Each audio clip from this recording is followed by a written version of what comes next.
આજે આપણે આદિકોષ કેન્દ્રી અને સુકોષ કેન્દ્રી શું છે એના વિશે થોડીક ચર્ચા કરવાની છે.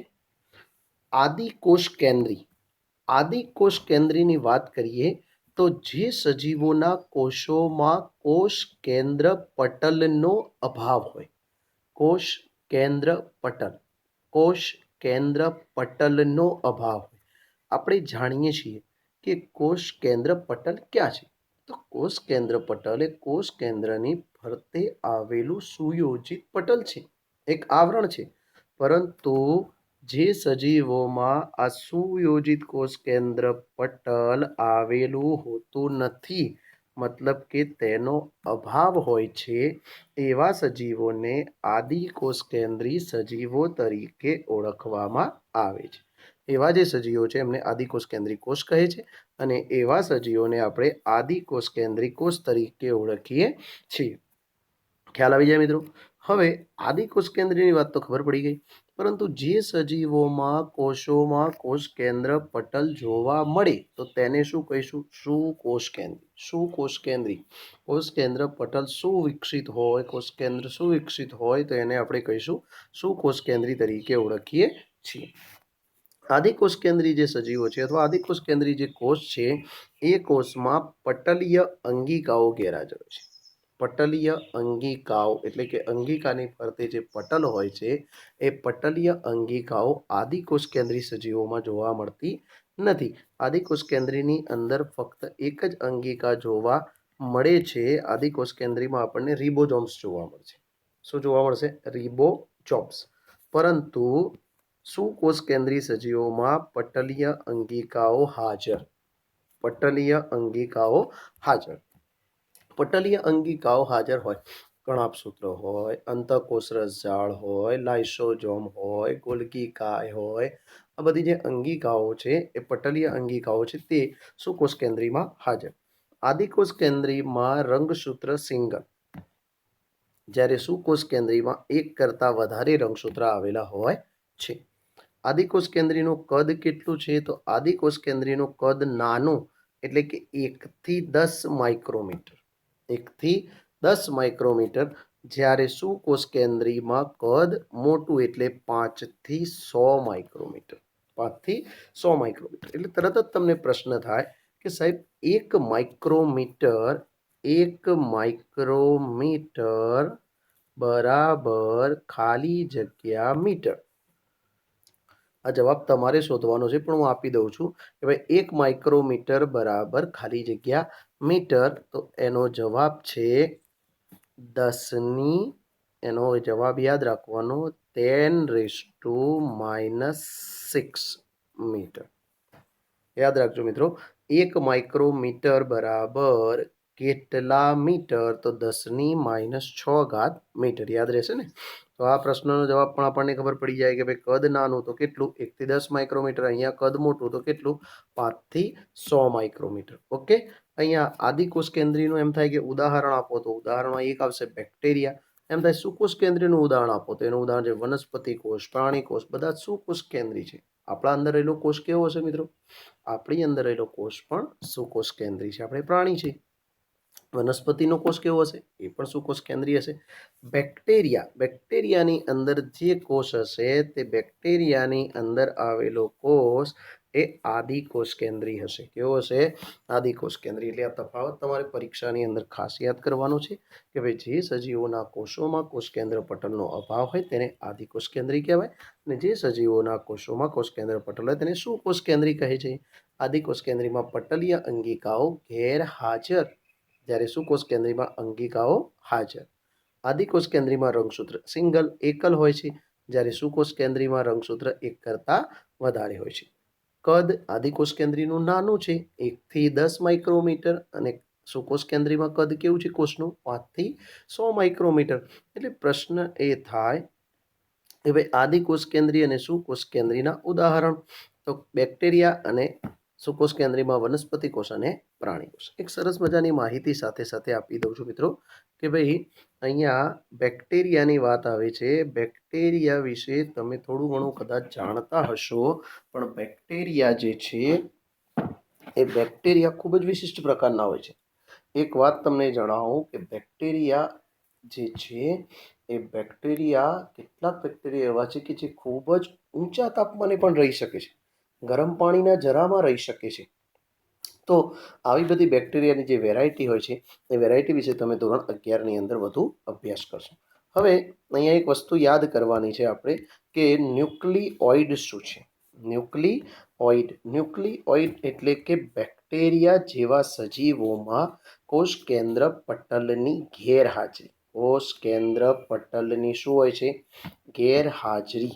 કોષ કેન્દ્ર પટલ સ્પષ્ટ હોતો નથી, ગેરહાજરી હોય છે, જેના કારણે કોષ કેન્દ્ર પ્રદેશ અસ્પષ્ટ દેખાય છે. મિત્રો કેવો દેખાય છે? અસ્પષ્ટ. કેવો દેખાય છે?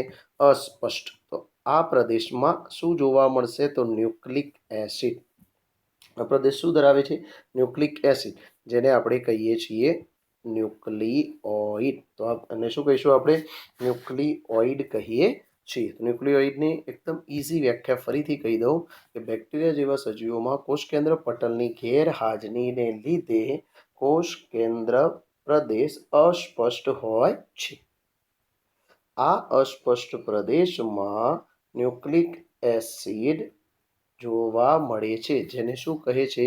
ન્યુક્લિઓઇડ. હું તમને બતાવું છું આગળ હવે ન્યુક્લિઓઇડ કઈ રીતે જોવા મળતો હશે. આપણે એ પણ જોઈએ છીએ કે ભાઈ આ આવી ગઈ આપણી આદિકોષ કેન્દ્રી કોષની આકૃતિ. આપણે બધું ડિટેલમાં સમજવાનું છે, આપણે બધું શાંતિથી સમજવાનું છે, આપણને ખ્યાલ આવવો જોઈએ. હવે જે પણ ભણીએ તે આપણને 9મા ધોરણનું 11-12 સાયન્સમાં કામ લાગે છે, એટલે આપણો બેઝ કમ્પ્લીટ હોવો જોઈએ. એટલા માટે જ મેં તમારા માટે જ આ ચેનલ ચાલુ કરી છે. એટલે ખાસ એને સબસ્ક્રાઈબ કરવાની, એને લાઈક કરતા રહેવાનું, જેથી મને પણ ઉત્સાહ રહે કે ભાઈ ના, બાળકોને શીખવા મળે છે, એનો એક ફાયદો છે. હવે આ થઈ ગયો આપણો આદિકોષ કેન્દ્રી કોષ. આદિકોષ કેન્દ્રી કોષની પહેલા વાત કરી લઈએ તો એને કહેવાય છે પ્રોકેરિયોટિક. પ્રોકેરિયોટિક જે છે એ બે શબ્દોનો બનેલો છે, તમને જોવાતા પણ હશે. એક શબ્દનું નામ છે પ્રો. પ્રો એટલે આદિ અથવા પ્રાથમિક. આદિ અથવા પ્રાથમિક. અને કેરિયોટ. કેરિયોટ શબ્દ જે છે એ કેરિયોટ શબ્દ આવ્યો છે karyon, CARYON is equal to, karyon is equal to nucleus. Nucleus. તો ન્યુક્લિયસને કહેવાય કોષ કેન્દ્ર. તો અહીંયા પ્રોકેરિયોટ એટલે કે આદિ કોષ કેન્દ્રી અથવા પ્રાથમિક પ્રકારનું કોષ કેન્દ્ર ધરાવતા હોય એવા સજીવોને આદિ કોષ કેન્દ્રી તરીકે ઓળખવામાં આવે છે. ક્લિયર થઈ ગયું મિત્રો? હવે આપણે જે આદિકોષ કેન્દ્રી કોષ જોવાનો છે, અહીંયા એક આદિકોષ કેન્દ્રી કોષ સરસ મજાનો સિમ્પલ તમારે સમજી શકો એવો ડ્રો કર્યો છે.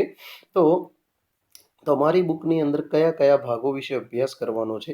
તો સૌથી પહેલાં તમે તેમાં જુઓ છો કોષ દિવાલ જોવાય છે, કોષ રસ પટલ જોવાય છે, તમને રિબોઝોમ્સ પણ જોવાતા હશે, તમારી બુકમાં પણ છે, પરંતુ અહીંયા મેં સ્પષ્ટ દોરી છે આકૃતિ. તમને ન્યુક્લિયોઇડ પણ જોવાતું હશે. આટલા ભાગો તમારા સિલેબસમાં પણ છે. પણ આ ઉપરાંત મેં કેટલાક વધારાના ભાગો પણ બતાવ્યા છે, જેમ કે પીલી, જેમ કે મેસોઝોમ, જેમ કે પ્લાઝમિડ, જેમ કે કશા. આવા એક્સ્ટ્રા ભાગો પણ મેં તમને બતાવ્યા છે, કેમ કે આપણે 11-12 સાયન્સ કરીશું ત્યારે આ ભાગોના નામ તો કમસે કમ આપણને ખબર હોવી જોઈએ. આપણે એના કાર્યો વિશે હમણાં ચર્ચા નહીં કરીએ, આપણે જે જરૂર છે એની જ વાત કરીશું. મેં તમને કીધું કે આદિકોષ કેન્દ્રી કોષમાં પટલમય અંગિકાઓની ગેરહાજરી, પરંતુ પટલ વિહીન અંગિકા આવેલી હોય છે, જેનું નામ છે રિબોઝોમ. આદિકોષ કેન્દ્રીય પૂછાય કે આદિકોષ કેન્દ્રી કોષમાં કઈ અંગિકા જોવા મળે છે? તો તમારે યાદ રાખવાનું મિત્રો, રિબોઝોમ્સ. કઈ છે? રિબોઝોમ્સ. Is that clear? ત્યારબાદ અહીંયા તમને કોષ દિવાલ જોવા મળશે, કોષ રસપટલ જોવા મળશે. પછી મેં તમને વાત કરી એક વ્યાખ્યાની, ન્યુક્લિયોઇડ. ન્યુક્લિયોઇડ. અહીંયા તમે જુઓ તો વચ્ચે જે આપણો પ્રદેશ છે એમાં કોષ કેન્દ્ર પટલ નથી. મેં તમને પહેલાં પણ એક આકૃતિ બતાવી છે જેની અંદર કોષ કેન્દ્ર પટલ હતું. તમે વનસ્પતિ કોષની આકૃતિ ખોલીને જોઈ શકો છો, પ્રાણી કોષની આકૃતિ જોઈ શકો છો. તો તેમાં કોષ કેન્દ્રની ફરતે કોષ કેન્દ્ર પટલ હશે, પરંતુ અહીંયા કોઈ એવું પટલ દેખાતું નથી અને આપણે દોર્યું પણ નથી. એટલે કે એમ કહી શકાય કે આદિકોષ કેન્દ્રી કોષમાં કોષ કેન્દ્ર પટલની ગેરહાજરી છે. કોષ કેન્દ્ર પટલની શું છે મિત્રો? ગેરહાજરી. જેના કારણે આ કોષ કેન્દ્રીય જે પ્રદેશ છે એ અસ્પષ્ટ દેખાય છે. કેવો દેખાય છે? અસ્પષ્ટ. તો આ અસ્પષ્ટ કોષ કેન્દ્રીય પ્રદેશમાં ફક્ત શું હશે? Nucleic acid. Nucleic acid. ફક્ત શું હશે અહીંયા?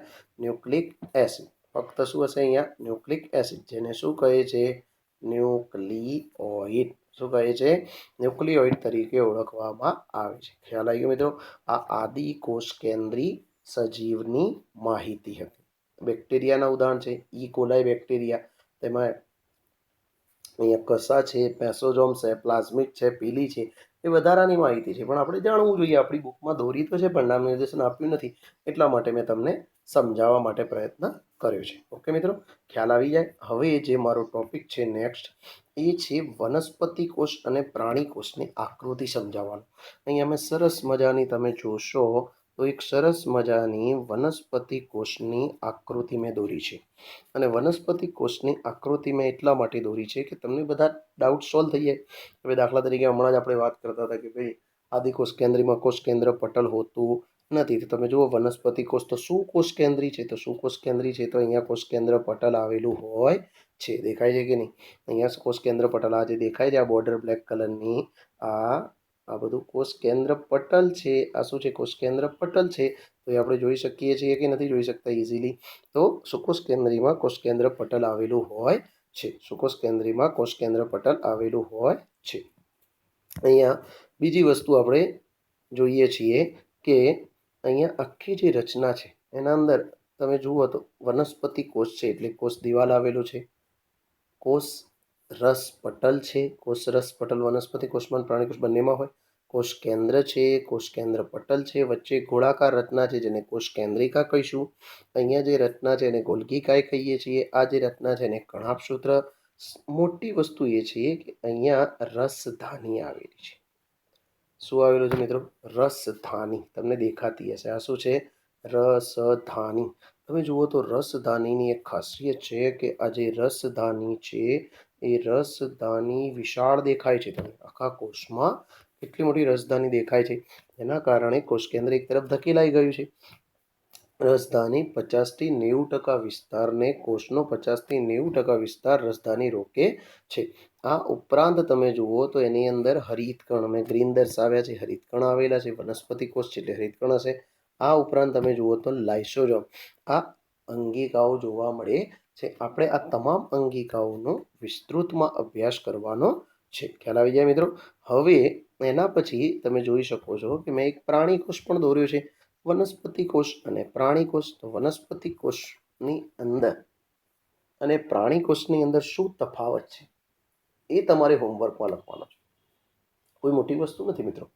તમે નીચલા ધોરણમાં એટલે કે 6, 7, 8માં વનસ્પતિ કોષ અને પ્રાણી કોષનો તફાવત તો બનાવ્યો હશે ને? બનાવ્યો છે ને? તમે જાણો છો. અહીંયા પ્રાણી કોષની અંદર પણ મેં સરસ મજાનું એક ડ્રોઈંગ આપ્યું છે તમારા માટે. તો અહીંયા જે આ સરસ મજાનું ડ્રોઈંગ છે અને આ તમે જો તમારા બુક્સની અંદર લખી લેશો નોટબુક્સમાં તો સરસ મજાનું ચેપ્ટરનું મટીરિયલ તમારા સાથે તૈયાર થઈ જશે. અહીંયા તમે જુઓ તો કોષ રસ પટલ છે, કોષ કેન્દ્ર પટલ છે, કોષ કેન્દ્રિકા છે, કોષ કેન્દ્ર છે. પણ અહીંયા તમે એક વસ્તુ હું પૂછું કે આ જે રચનાઓ છે, આ પ્રાણી કોષ છે, એની ફરતે શું નથી દેખાતું પહેલાં શરૂઆતમાં?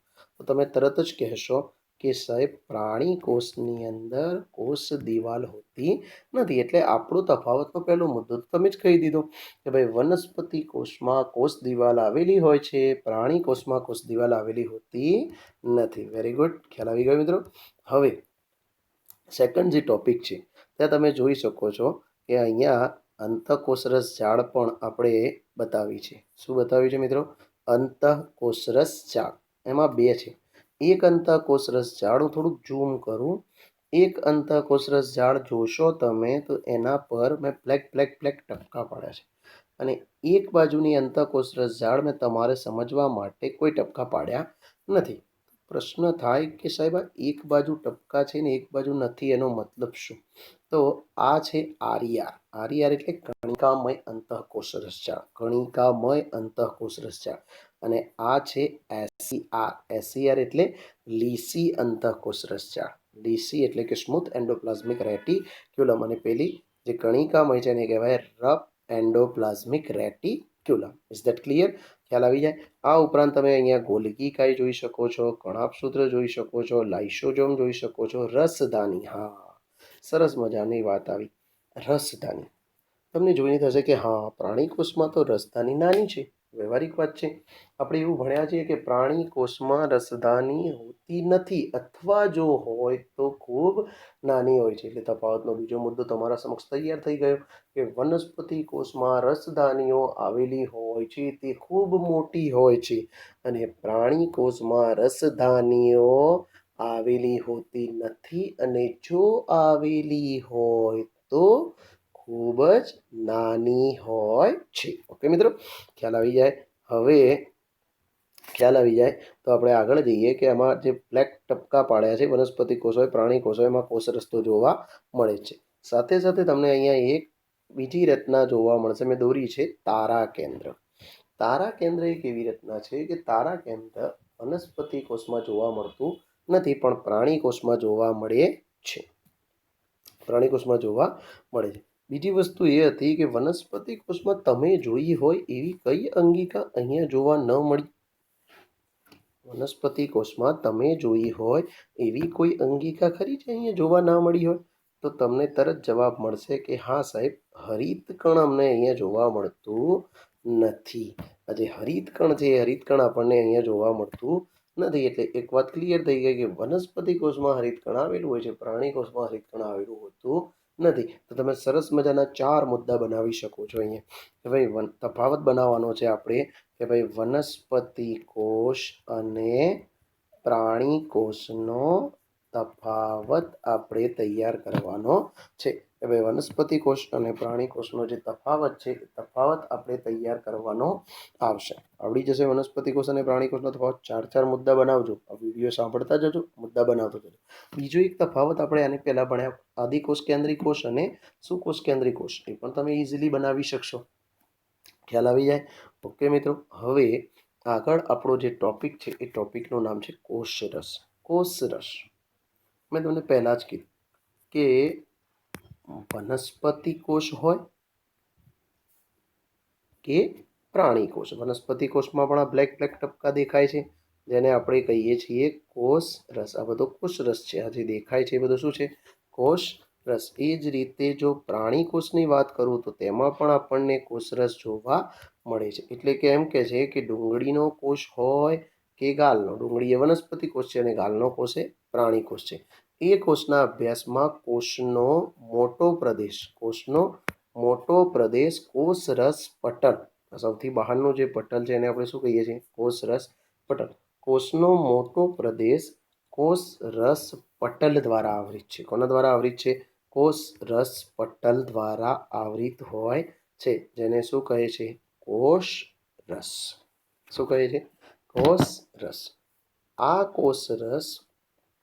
કોષરસ પટલની અંદર આવેલું છે. કોષરસ પટલની કઈ તરફ છે? અંદર. અને શું છે? તરલ પ્રવાહી.